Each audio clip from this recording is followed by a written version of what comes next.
Hi, welcome to My Favorite Mistake. I'm Mark Graban. Our guest today is George C. Brown. He is the CEO of the company CEO Sales Strategy. Okay, so I made a mistake. I'm going to call it out. I called Doug George. I made a mistake. It was a mental lapse. I knew his name was Doug Brown. My brain played a trick on me. I've known of a George Brown who was a leader in an organization I worked with before. And that's what came out. And I didn't notice that until I was starting to do the edit. So I apologized to Doug. Now, the funny thing is when I said George Brown, you could see it in his eyes. He noticed. He was trying to call timeout. I didn't see it because I was looking over here at my script. And I guess the lesson is, Doug, in the future, if I call you by the wrong name or if I do that for somebody else, please say something. Please call it to my attention. I can stop and go back and try again. So on with the show. He's a sales revenue and profit growth expert. He's advised companies including Intuit, CBS Television, Procter & Gamble, Enterprise Rent-A-Car, Nationwide, and Embassy Suites. Previously, as an independent division head, Doug created, trained, and presented high-impact web seminars for prospects of Tony Robbins and Chet Holmes. He increased their division sales by 684% and increased the close rate by 62% in just 6 months. And today, Doug helps companies and individuals increase their sales. He's author of a book titled Win-Win Selling. So we have a lot to talk about. It'll be a win-win conversation today, I think, Doug. How are you? Hey, Mark. Thanks for having me here. I'm doing great. Thank you. All wonderful. I've had a wonderful 48 hours. It's kind of been awesome in the last 48 hours. Hope that doesn't mean it was a 48-hour long day. No, but it's just like, when you have those like stretches that everything seems to just go right effortlessly. I'm in one of those stretches. So. Well, good. Well, I'm sure that'll continue. We'll keep your streak going here. So there's a lot that we'll talk about later in the episode about the work that you do. But as we always do here, the key question here, the different things you've done in your career, Doug, what would you say is your favorite mistake? My favorite mistake is actually coaching people for free. Yeah, it's something I started doing when I was way back when, and I was just helping people and coaching them, and I didn't charge for it. And then somebody came along to me and said, you could make money at doing this. Well, why weren't you charging? I had other businesses. I had my consulting businesses. I had a telecommunications consulting business. I had a music business. We actually had a DJ business where we were doing literally sometimes hundreds of thousands of weddings a year collectively. And I was doing great, but always somebody was coming up to me and asking me something about some challenge or some business challenge, which most business challenges are always personal challenges anyways. And I would just give them advice, and I'd sit down with them for half an hour, and I'd coach them through it. And I just loved doing it. Right. So I felt I was helping people. So but then I learned you could get paid for it later. So, I mean, what made you change, or what made you think that? Why was it a mistake to do it for free, or the mistake was not charging? Well, because when you coach for free, people don't always take action. Yeah. And so, I was giving the same advice I would give people today, or some of the same advice I'd give them today, because I've gotten smarter over the years. And they'll take action on it because the positioning is different, right? I'm a professional they're paying for. And so it was a mistake because I by not charging them, they weren't getting the results that they could have gotten, and they would have taken that on if they had been paying for it. Yeah. So in a way, they didn't have skin in the game, if you will. Yeah. And they had high desire, and they were certainly nice people, just like the people, I consult, coach, or advise today. It's just that it's that different positioning. And it was my favorite mistake because even though I didn't get paid for it at that time, it led me to some amazing things and a great journey, which is why I'm even here today on our call. Yeah. Yeah. So I'd be curious to hear about some of that journey or transition from those other businesses into CEO sales strategies. Yeah. So what happened was I was in my telecommunications business. We used to look at people's telecommunication services and advise and consult on that, right? And in the process, we would look at bill reviews and things like that, how to save them money as well to pay for our services. And I was helping a company called Coach University. And at the time, they were a pretty sizable company in this coaching space, training more personal development type coaches, but certain business coaches here and there. And well, I was looking at what they were talking about, and I was starting to optimize their sales process for them. I was like, hey, I think you could pick up revenue here. I think you could pick up profit here. And they were like, who are you, right? It's like, you're this telephone guy who's helping us with our telephone services, but you're showing us a way to add millions of dollars to our bottom line. And one of them said to me, you should be a coach. And back then, I didn't even know that a coach existed. All I knew was a sports coach. And so I said to them, I said, well, thanks. I used to play some semi-professional soccer with the Boston Minutemen, who are now the Boston Revolution, who are the professional team. And they said, no, not that type of coach. You'd be a coach that would be able to help these type of things. And I said, well, I'm already doing that. Right? Yeah. And they said, well, how much are you getting paid? And I said, I'm not. I'm just helping people, right? I'm doing okay. So that kind of led me into the world of coaching. And that brought me from there into helping someone who was named J. Conrad Levinson, who wrote a series of books called Guerrilla Marketing. Jay, I helped his company, and then he introduced me to a man named Chet Holmes. And Chet wrote a book called The Ultimate Sales Machine, which was literally the best-selling sales book for like 7-8 years. Still on the shelves today. I'm not in sales, and I know who Chet Holmes is.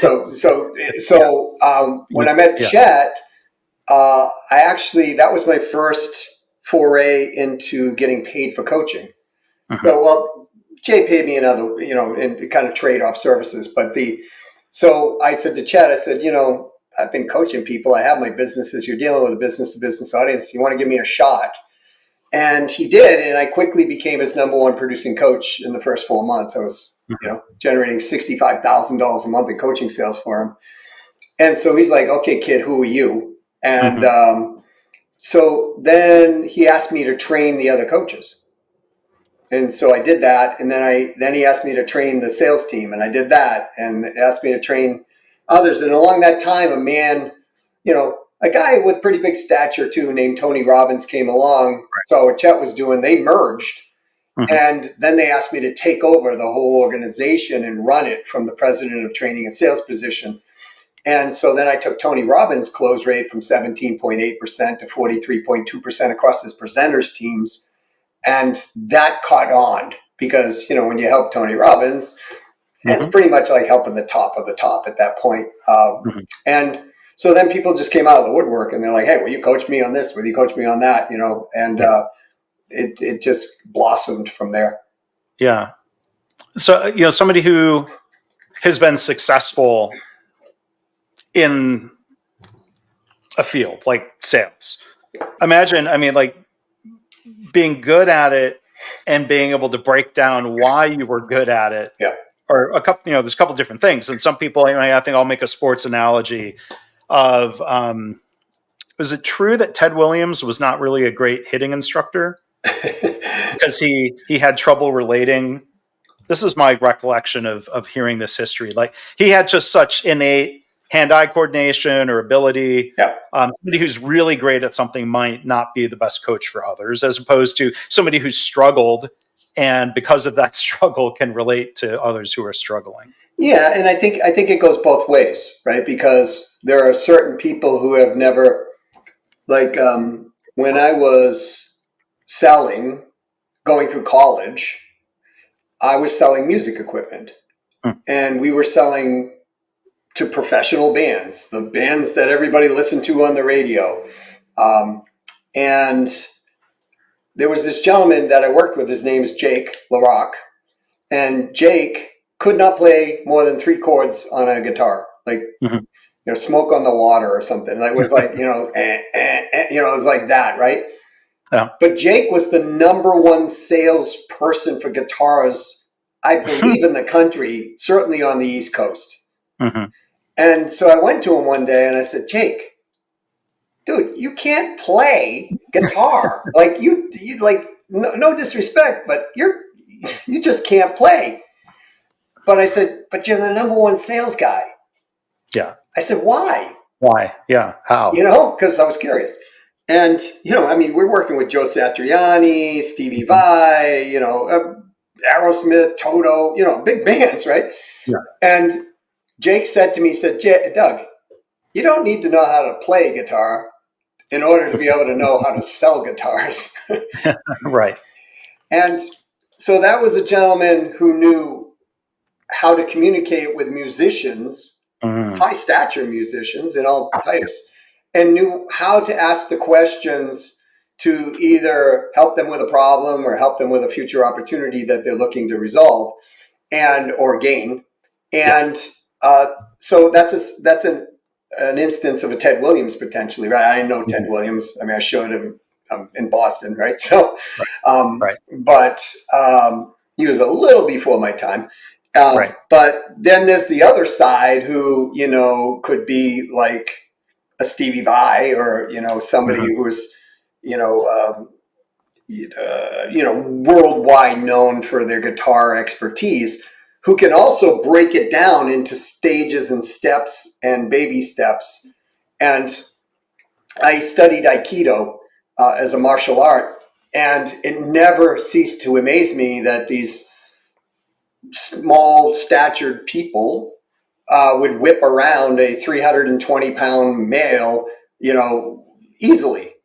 Yeah. And then I remember one time I went to, in Aikido, it's about matching their energy and then using their energy to overtake them in a graceful way. And I remember one time I did what the instructor told me, and I stopped and I had my hand up against another person's hand, and I couldn't really move them. And all the instructor did was come and move my pinky finger just a little bit, and then I could move the person.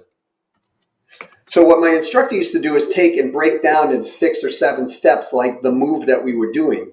And so, you have to grab the wrist at a certain place. You have to have this type of hold. You want to move the hand this way. You want to break the state by dropping your center of gravity, right? And he would walk through stage by stage, step by step, and it was so easy.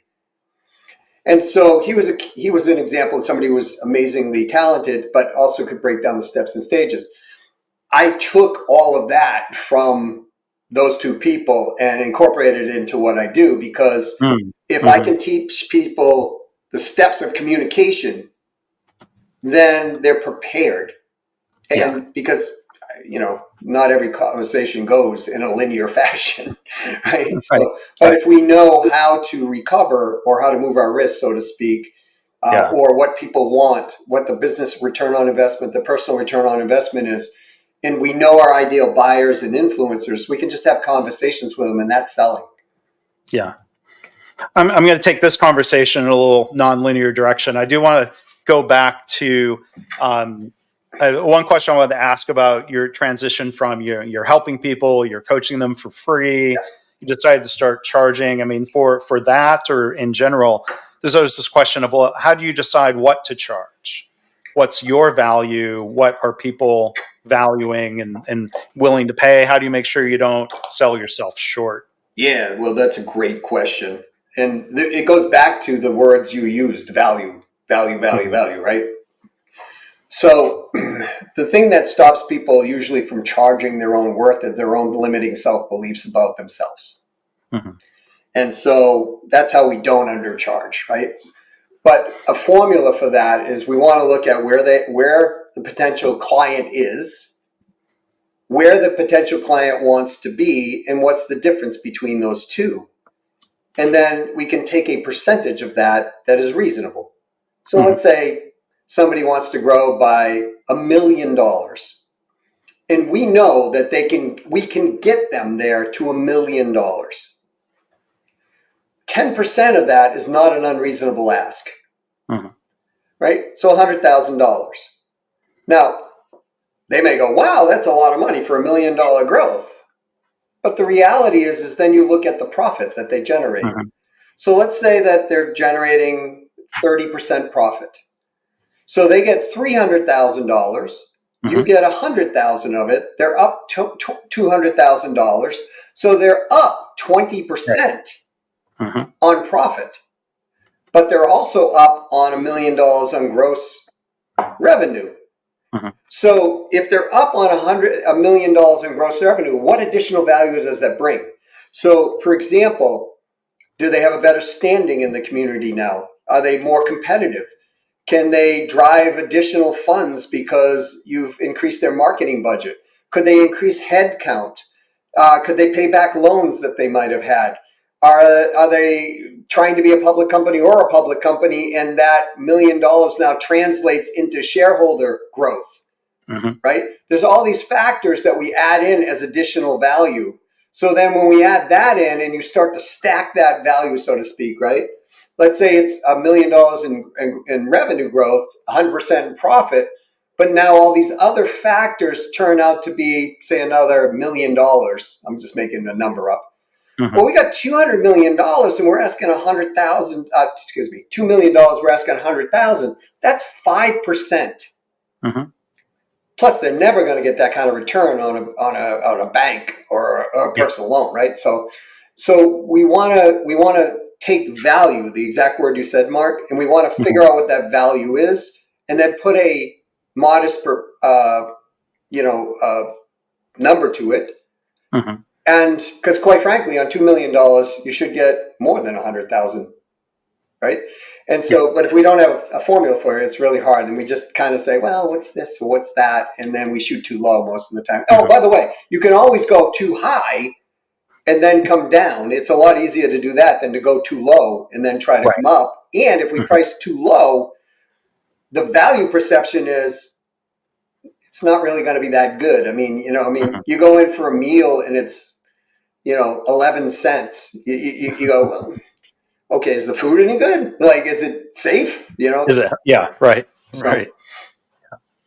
But it sounds like, the results you're talking about with, Tony Robbins and Chet Holmes with that business, increasing the close rate by 62%. That's probably a function of demonstrating, communicating value, the relationships there, and then to increase sales by more than 10x that, 864% is part of that demonstrating value. I mean, it seems like you would, when I think of trying to do sales, even for my own work, a higher close rate and a higher price is a great combination, as opposed to getting a higher close rate by just super discounting and cutting the price.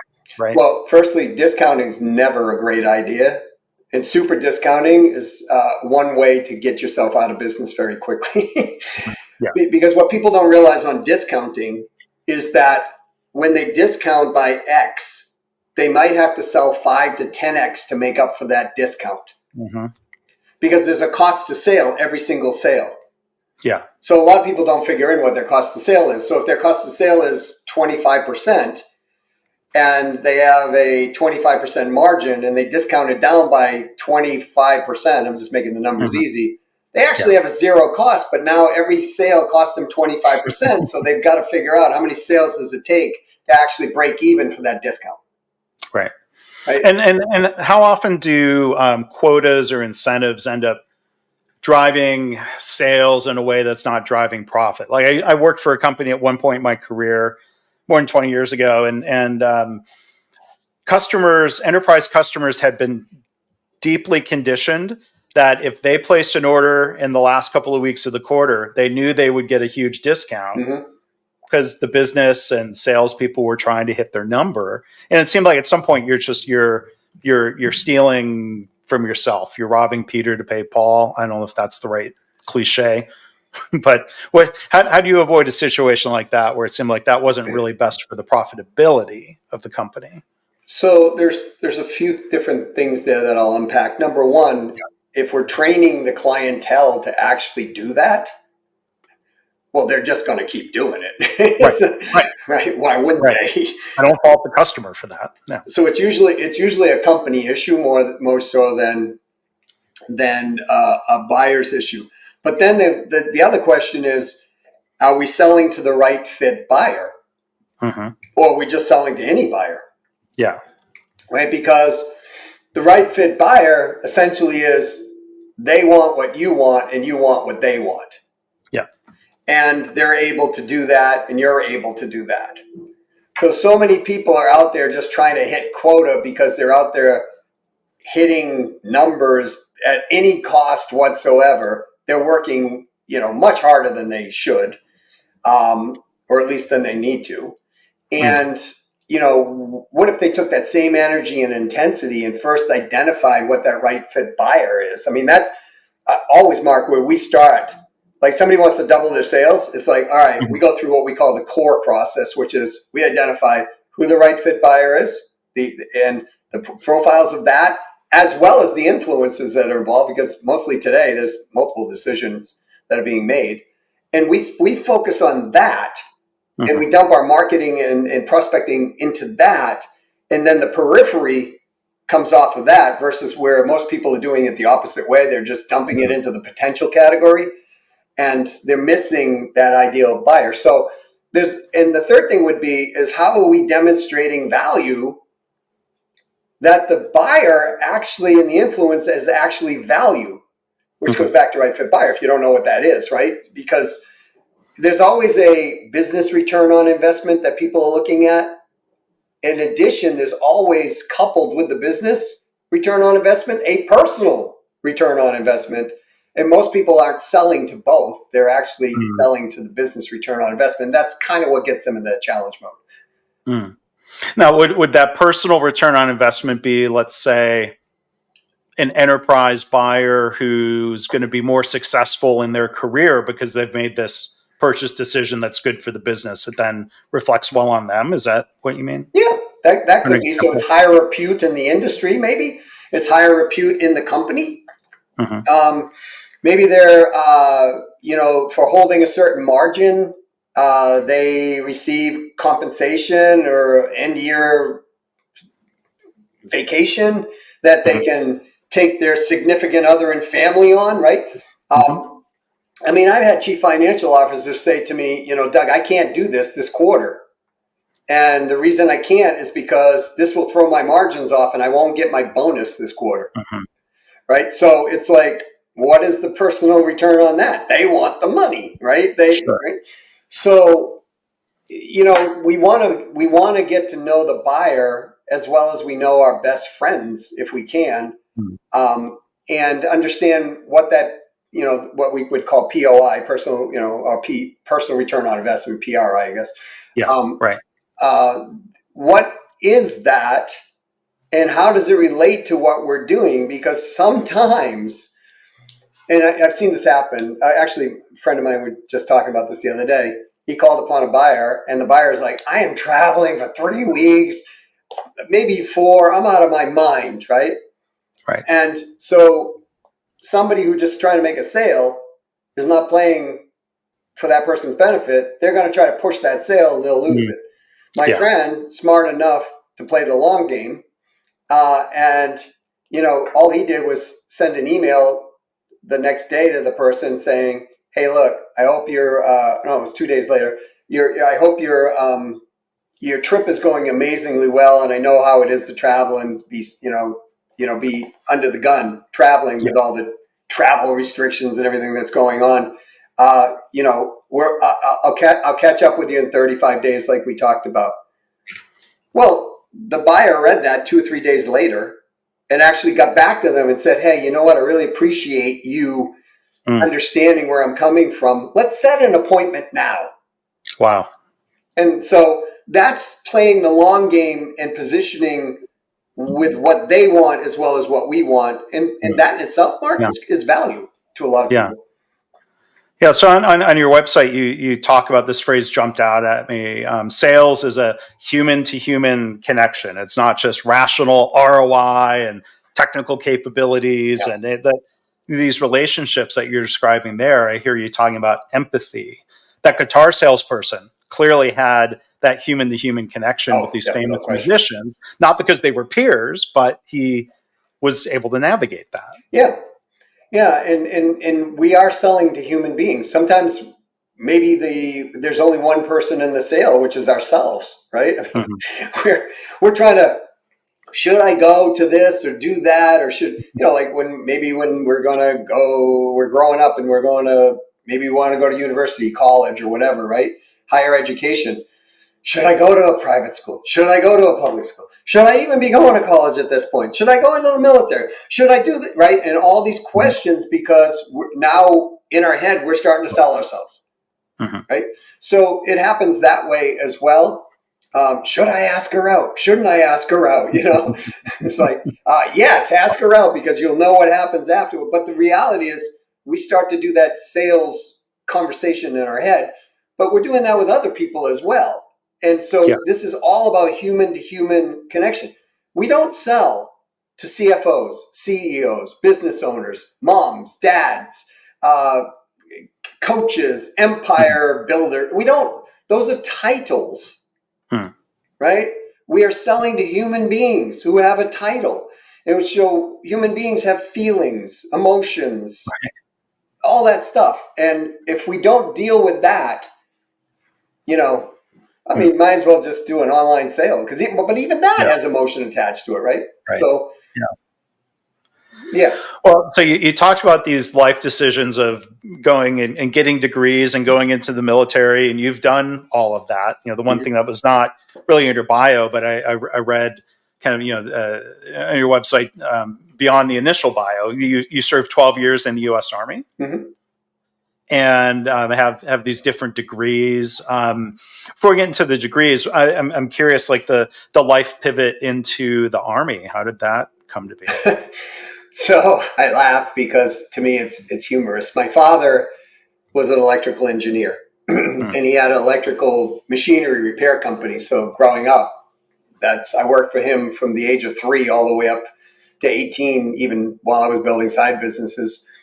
And I loved it because I could get out of school. I was an okay student, B minus type, but I didn't really enjoy school all that much. So I was like, okay.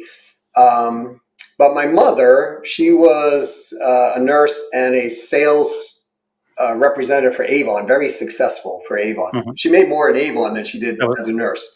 That was a side hustle before people called it a side hustle, Yeah, right? exactly, right. And she did it because we needed the money, because we had 5 or 6 kids in the household all at one time, and they mostly were boys, and we ate them out of house and home, so to speak, right? Right. So, but my mother thought I would be good at helping my dad's business because she recognized that I knew how to sell early on. And my dad probably knew this too. So they were like, well, why don't you go to electrical engineering school? Mhm. And well, because my dad had his own business and they made too much money, I didn't qualify at that time for financial aid. So Mhm. we're paying for it out of pocket, I was. And so I went to this school and I'm in there on the drafting board and I'm doing my thing one day and I'm looking out the window going, I hate this. This is terrible. Right Yeah. now, I'm having a sales conversation in my head. Right. What do I Yeah. do? I know I can't stay here because it's not for me. Mhm. So what I did is I de-enrolled out of Yeah. college. And as I de-enrolled out of college, I'm like, what am I going to do with my life at this point? And I'm like, well, I know I want a higher education, but I need to be able to pay for it. So how do you pay for it? Mhm. Well, guess what? There were ads all over the television saying, we pay for college. Yeah. Right. So that's how I ended up in the Army. I went down, my buddy and I were like, we're going to go in the military together. And he wanted to go in the Marine Corps. And I just didn't want to go in the Marine Corps, not because I didn't like the Marine Corps, just not what I wanted to do. And so because the Army would allow you a 2-year enlistment, Mhm. Marine Corps was 4, I said, I'll try that out. Yeah. And that's how I ended up in the Army. And then, so then, digging deeper into the list of things you've done, again, we're being a little nonlinear here, I think. Degrees in music from, Yeah. I mean, the Berkeley School, famous, I mean, top program. What was your instrument, or was it voice? Well, I was a vocalist, and I also could play keyboards, and I could play a few other instruments as well.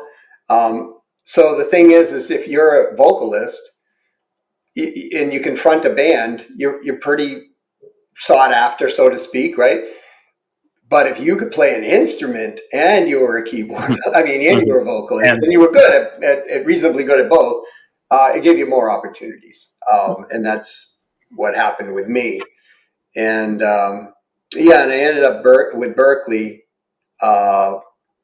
That was after the Army? So when I got out of the regulars and ended up in the reserves, so it was kind of in tandem to that. And I was selling music because we had been going through school. And one of the bands that I was selling to was a band called Boston. Some people might remember, More Than a Feeling, or some of the songs that are played there. And one of the guitar players, Barry Goodrow, said to me one day, he goes, "You're pretty good as a musician." And I'm like, "Yeah, Barry, I'm okay." He goes, No. You're better than okay. And here I'm thinking, this is Barry Goodrow from Boston. I mean, these guys are, number one selling album, and I said, "Well, thanks, Barry." He goes, "You should go to music school." Because at the time I was enrolled in a different university for business and finance, and I had a minor in music at that point. And I said, "Well, sure, okay, thanks, Barry Goodrow." And I started thinking about it, and I'm like, "Well, okay, well, Barry thinks I'm good enough. Maybe I am to get into these schools." And the Cars went to Berkeley College of Music, and I had a friend who was going to the New England Conservatory of Music, which was right next to the Berkeley College of Music. And I'm like, "Oh my gosh, could I ever get into one of those two schools?" Right? So I'm like, I'll apply to Berkeley first, and they'll turn me down, I'm sure. This is the sale I'm having in my head at the moment, right? And so I applied, and I did my application, and I did my interview, and showed my stuff, so to speak, musically. And believe it or not, they're like, "Welcome to Berkeley College of Music," and that's how I ended up. And you also have a degree in nuclear medicine. Yeah. I mean, it's like same question. How did that? Who are you, man? What do the two have to do with one another? So the thing about music is, for a long time, I wanted to be a professional musician or road musician. I was hanging around with all these people. When you hang around with these people and you get to know them as people, you realize they're people. They're not, they're not this. Yes, they're in a position of superstardom, right? But when it comes down to the end of the day, you're hanging out together, talking about the same things. You're talking about the same positives. You're talking about the same fears. And so I was like, I'm going on the road. And I had a friend who had an interview with the Psychedelic Furs, with the name of the band, the guitar player for it. And then I knew a guy named Johnny Antonopoulos. Sorry, Johnny. That was the guitar player for the Jake Giles band. And I knew the guitar player for Billy Joel's band. And, I knew the guys from Extreme, Nuno Bettencourt, and all those guys. And I'm like, okay, I'm going to study these guys, and I'm going to go out on the road. But then I was talking to other members of Boston, and they were like, "Yeah, dude, we're going out on the road 300 days straight." And I was like, "But I want to be a touring musician, not a guy who sits on a bus for 300 days." And then I started delving in and talking to these men and women who are on the road all the time. And it's not as glamorous as everybody thinks, and they tell the real story. And I decided at that point, because I wanted a family, that I didn't want to be the guy. I know Bon Jovi made it work, and others, but it just wasn't what I wanted to do. So now I'm like, okay, well, I got to do something else. Yeah. And I had a degree I had another degree in biology. so I was like, okay, what can I do quickly? And nuclear medicine came up, and that's how I ended up in it. And then did you put that degree to work, or did you clinically, or sorry, you had something there? It's not like the answer is no. I mean, you went back into an entrepreneurial and sales. Yeah. So here's, look, when part of the thing is when we don't have guidance, right? We start selling ourselves, and sometimes we have to go through things to learn that we know we don't want to do, right? And that kind of moves us along the process in any sale. And so I get these degrees. I get licensed in nuclear medicine. I go out to apply for a job. Well, the healthcare industry was taking a dive at that time. And so I sent out, I think it was 311 resumes. I got 3 responses. I ended up with one job. I had to go to Kentucky. And from, I grew up in Massachusetts. And I'm on my way to get prepared to go to Kentucky because I got the job. And 10 days before that, they shut the budget down for the nuclear medicine department. So here I am taking emergency call for 2 hospitals. And I'm now bartending, right? Yeah. And so I was like, this is not working, right? I'm bartending. I'm getting on my off days. They're calling me in at 3, 4, 5 in the morning. My sleep schedule is all messed up. And I'm making $13, and they gave me a raise to $13.03 an hour. And all along that path, I started remembering, I'm like, man, you know what? I was making 3 times what I was making selling music equipment than I am now. And, I'm not worried about needle sticks and all these other things that are potentially going to happen in the radiation exposure. Oh, yeah, totally in that field, right? Yeah. If you mess up, sometimes I'd walk out of the room and it would go on the Geiger counter, and I'd be like, oh no, I got to change my clothes, right? And so I started thinking, well, what should I go into? Plus, I had $20,000 now in student loans, even though the military had helped me.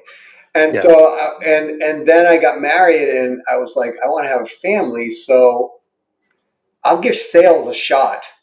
And that's what I did. So I applied to a corporation, and I ended up taking a major account executive's role in that corporation, and I tripled my income from the music business in my first year.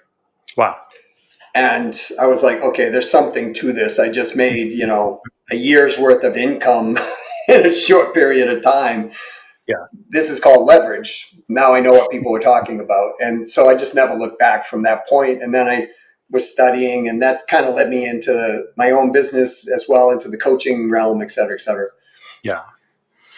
So we'll bring. It sounds like it's been quite a journeys for you, Doug. And we'll bring the nonlinear flow back to the present and the near future. Before we wrap up, and again, we've been joined by Doug C. Brown today. Tell us about your new program, about how to double your sales and what that entails, how people can learn more. Yeah, it stemmed out of a lot of things. We all tend to be able to connect the dots as we get a little more down the line, right? And so Chet Holmes ran a book called The Ultimate Sales Machine on how to double your sales. And, I spent lots of years with Chet, and, unfortunately he passed away. Great guy, traveled a lot with him. We had a lot of conversations, and some of the things that he was teaching, I was like, Chet, you can't double your sales doing this, right? And I would challenge him, and he'd be like, I'm Chet Holmes, you're Doug Brown, right? And we had a lot of good spirited debates. And so over the time of that to my life present, I started looking at, like, how do we actually mathematically and systematically double the sales of at least somebody who's selling, like, an independent seller or somebody who works for a company, as long as their compensation isn't capped. If we double their sales, in theory, we at least double their commissions or maybe more. And one of the grateful things I had when I was working, as president of training and sales for Tony Robbins and Chet Holmes, was I got to talk to thousands, literally, of business owners in a year.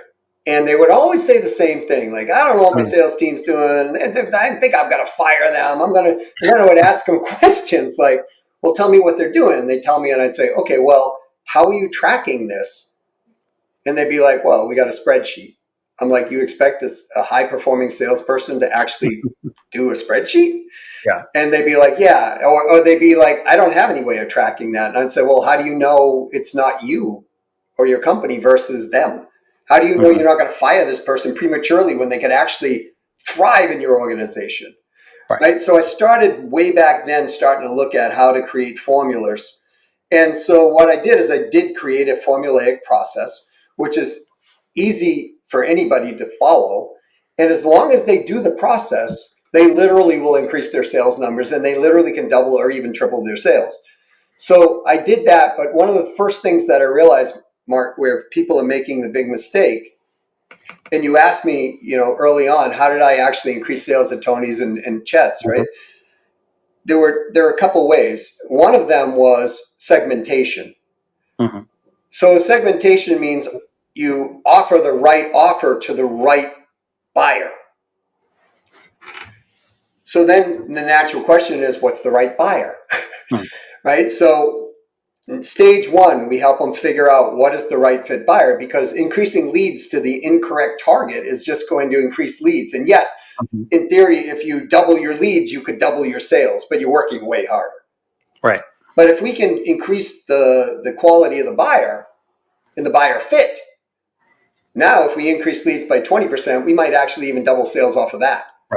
Right. So it's about going through each step and stage of the process, about the reach outs, the connections, the responses, the number of appointments, the number of closes, the number of first follow-up closes, the increase in transactional value, the increase in repeat buyers, the number of referrals. Like, we can track all of these, and I've actually created a software that's coming out likely at the end of July this year that actually will automatically, track this stuff for people and tell them where they are and what's on track. So, and it will interface with human beings on a communication level that's meaningful and relevant. So it's mathematically predictable. And I have to give my wife credit to this too, because my wife has a master's in mathematics and I'm the creative type, but she's like, your formula is a little off on this, right? So she goes back in and she restructures the formula. Even though my formulas worked, she optimized the whole process for me.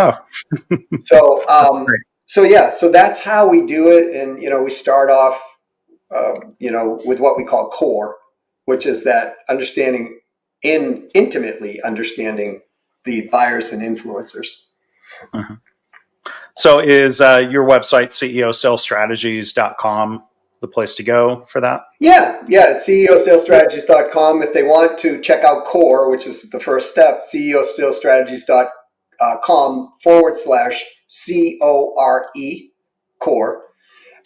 And that'll bring them to that page.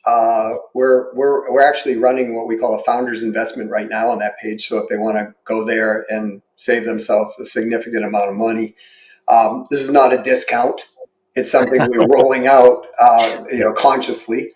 So even though it would be at a better than friends rate, so to speak.